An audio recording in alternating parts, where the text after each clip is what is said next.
I want to talk to you about the F word. No, not that F word. I'm talking about fascism. Is Donald Trump really a fascist, as some would say? Or is the word authoritarian sufficient? The term fascism is often used loosely, but you can generally identify fascists by their hate of the other, vengeful nationalism, and repression of dissent. To fight these ideas, we need to be aware of what they are and how they fit together. Let's examine the 5 elements that define fascism and what makes it distinct from and more dangerous than authoritarianism. First, the rejection of democracy in favor of a strong man. Authoritarians believe strong leaders are needed to maintain stability, so they empower strong men, dictators, or absolute monarchs to maintain social order through the use of force. But fascists view strong leaders as the means of discovering what society needs. They regard the leader as the embodiment of society, the voice of the people. I am your voice. I alone can fix it.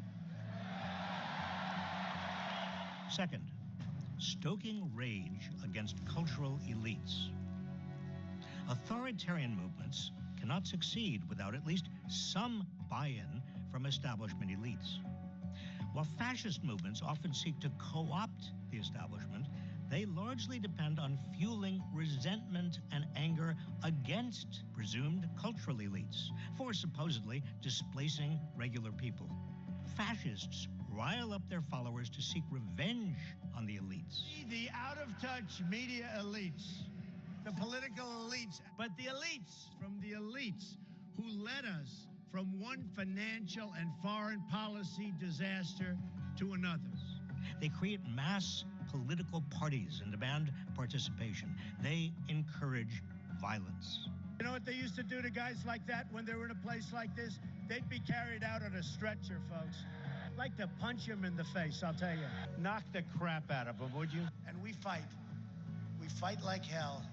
Third, nationalism based on superior race and historic bloodlines. Authoritarians see nationalism as a means of asserting the power of the state. For fascists, the state embodies what is considered a superior group based on race, religion, and historic bloodlines. To fascists, the state is a means of asserting that superiority. When Mexico sends its people, they're not sending their best. They're not sending you. They're not sending you. Fascists worry about disloyalty and replacement by groups that don't share the same race or bloodlines. And I think any Jewish people that vote for a Democrat, I think it shows either a total lack of knowledge or great disloyalty. Fascists encourage their followers to scapegoat, expel, and sometimes even kill such others. Fourth, extolling brute strength and heroic warriors. The goal of authoritarianism is to gain and maintain state power at any cost. For authoritarians, strength comes in the form of large standing armies that can enforce their rule. They seek power to wield power. Fascists seek state power to achieve their ostensible goal, achieving their vision of society. Fascism accomplishes this by rewarding those who win economically and physically, and denigrating or even exterminating those who lose. Fascism depends on organized bullying, a form of social Darwinism. Our people are tougher and stronger and meaner and smarter. For the fascist, war and violence are means of strengthening society by culling the weak and glorifying heroic warriors. I am your warrior. I am your justice. I am your retribution. I am your retribution. Fifth and finally, disdain of women and LGBTQ+ people. Authoritarianism imposes hierarchies. It's about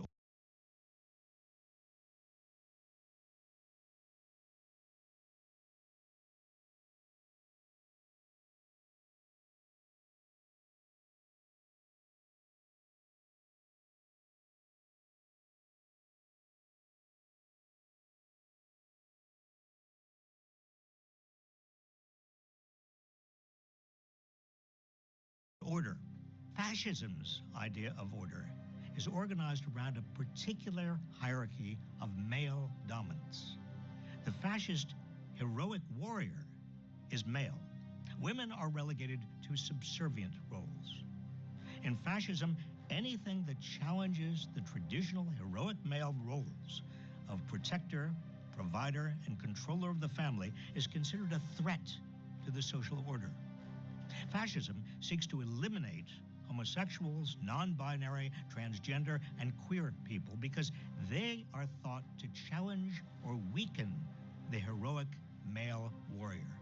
I will ask Congress to pass a bill establishing that the only genders recognized by the United States government are male and female, and they are assigned at birth.